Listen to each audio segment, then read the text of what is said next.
Selamat datang dalam seri Menjawab Islam dalam 5 menit. Pada video kali ini, saya akan membahas, tahukah kamu bedanya kata Allah dan Rabb atau Tuhan?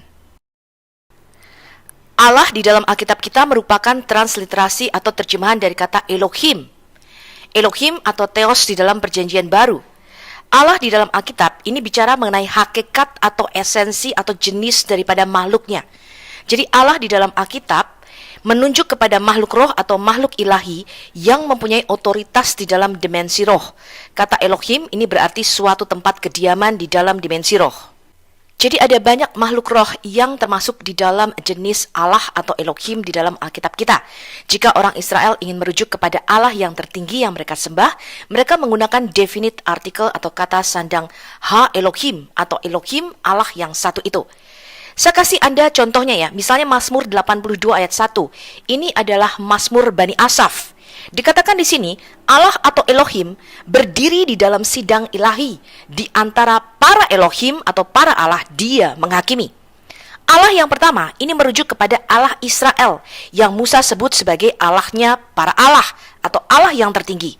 Kemudian Allah yang kedua, ini merujuk sebagai the watchers, para penjaga kudus atau anak-anak Allah, yaitu makhluk roh yang kita sebut dengan roh-roh teritorial. Makhluk ilahi atau divine being apa saja yang disebutkan dalam golongan Elohim atau Allah di dalam Alkitab kita? Yodevave, Tuhan Allah Israel, disebutkan 7.000 kali di dalam Alkitab dan termasuk golongan atau jenis Elohim atau Allah di dalam Alkitab.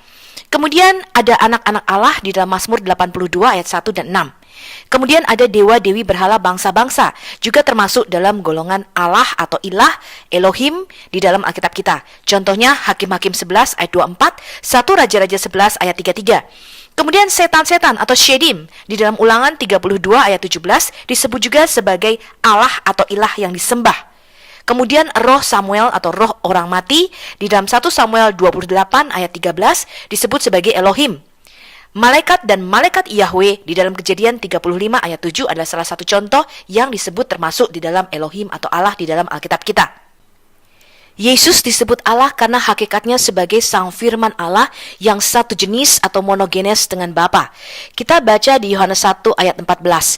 Firman itu telah menjadi manusia dan diam di antara kita, dan kita telah melihat kemuliaannya, yaitu kemuliaan yang diberikan kepadanya sebagai anak tunggal Bapa, penuh kasih karunia dan kebenaran. Kata anak tunggal di sini dalam pengertian monogenes atau satu genus, satu jenis atau satu hakikat dengan Allah, yaitu jenisnya adalah divine being atau makhluk ilahi. Itulah sebabnya Yesus disebut Allah bagi kita. Dalam Yohanes 1 ayat 18 dikatakan dengan jelas, tidak seorang pun yang pernah melihat Allah, tetapi anak tunggal Allah yang ada di pangkuan Bapa, dialah yang menyatakannya. Sebenarnya bukan di pangkuan ya, tetapi in the bosom. In the bosom itu artinya di dalam diri Bapa, di dalam dada Bapa. Nah, kata anak tunggal Allah yang dipakai di sini adalah monogenes, artinya adalah satu jenis. Kata monogenes terdiri dari mono dan genes. Mono artinya satu, tunggal atau singular. Genes artinya jenisnya, gennya atau DNA-nya yang unik. Jadi sebagai firman Allah, Yesus itu satu jenis, satu esensi, satu hakikat dengan Bapa di surga. Dalam inskripsi Melayu kuno, kita menemukan bahwa raja itu juga disebut dengan Tuhanku, teman-teman. Jadi Tuhan atau Tuan itu sama. Yang membedakan adalah dominion atau daerah kekuasaannya. Jika Tuhan atas seluruh Mesir itu disebut sebagai raja atau Firaun, maka Tuhan semesta alam kepenguasaannya atas surga dan bumi.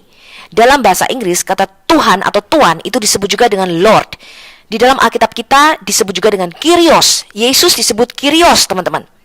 Dalam bahasa Jawa disebut dengan Gusti, Gusti Allah atau Gusti Pangeran Diponegoro. Jadi bisa dikenakan untuk manusia ataupun untuk Allah. Kemudian dalam bahasa Arab di dalam Quran ini sepadan dengan kata Rabb. Kata Kyrios yang disematkan kepada Yesus sebagai Mesias itu merujuk kepada gelarnya sebagai Raja Mesias. Kata Tuhan atau Tuan atau Kyrios itu artinya pemilik atau penguasa. Kita lihat juga di dalam Quran bahwa kata Rabb ini dikenakan juga untuk Jibril yang pada waktu itu datang kepada Maryam dalam rupa manusia laki-laki yang sempurna. Quran surah 3 ayat 47. Kemudian kata Rabb itu juga digunakan untuk Potifar yang dalam Islam disebut sebagai Aziz. Ini di Quran surah 12 ayat 23. Kemudian kata Rabb yang sama juga digunakan untuk Firaun. Ini ada di dalam Quran surah 12 ayat 41, ayat 42 dan ayat 50. Perhatikan di sini, Jibril yang datang kepada Maryam dalam wujud manusia laki-laki yang sempurna disebut sebagai Rabb atau Tuhan di dalam Quran surah 3 ayat 47. Maryam berkata, "Ya Tuhanku, Rabbi, betapa mungkin aku mempunyai anak padahal aku belum pernah disentuh oleh seorang laki-laki pun." Kemudian dia berkata, dalam kurung Jibril di sini berkata. Kemudian lihat di sini, perhatikan, Potifar yang dalam Islam disebut Aziz, disebut sebagai Rabb atau Tuhan di Quran surah 12 ayat 23. Yusuf berkata, "Aku berlindung kepada Allah, sungguh Rabbku atau Tuanku telah memperlakukan aku dengan baik." Firaun juga disebut sebagai Rabb atau sebagai Tuhan di Quran surah 12 ayat 41. Kata Yusuf kepada kedua penghuni penjara itu, "Adapun salah seorang di antara kamu berdua, dia akan memberi minuman kepada Tuhannya, Rabbnya, Rabahu." Tetapi diterjemahkan sebagai tuannya yang merujuk kepada Firaun di sini. Begitu juga di Quran surah 12 ayat 42. Dan Yusuf berkata kepada orang yang diketahuinya akan selamat di antara mereka berdua, "Terangkanlah keadaanku kepada Tuhanmu, Rabika." Tetapi diterjemahkan sebagai tuanmu. Maka setan menjadikan dia lupa menerangkan keadaan Yusuf kepada tuannya, Rabihi. Ingat ya, di sini merujuk kepada Firaun, kata Tuhan, Rabb, diterjemahkan sebagai Tuan. Namun lebih jelas lagi, kalau kita membaca Quran surah Yusuf surah 12 ayat ke-50, ada dua kata Rabb di sini, kata Tuhan, tetapi diterjemahkan yang satu Tuan, yang satu Tuhan. Raja berkata, "Bawalah dia kepadaku."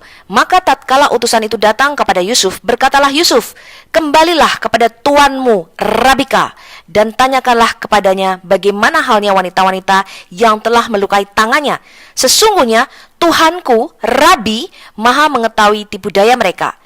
Jadi ingat di sini, dua kata Rabb, tetapi yang satu diterjemahkan sebagai Tuan, merujuk kepada Firaun, yang satu diterjemahkan sebagai Tuhan, yang merujuk kepada Allah Subhanahu wa Ta'ala.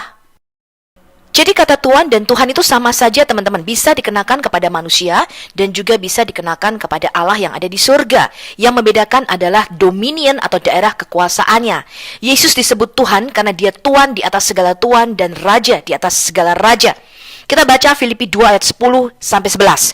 "Supaya dalam nama Yesus bertekuk lutut segala yang ada di langit dan yang ada di atas bumi dan yang ada di bawah bumi, dan segala lidah mengaku Yesus Kristus adalah penguasa, adalah Tuhan, adalah Tuan bagi kemuliaan Allah Bapa."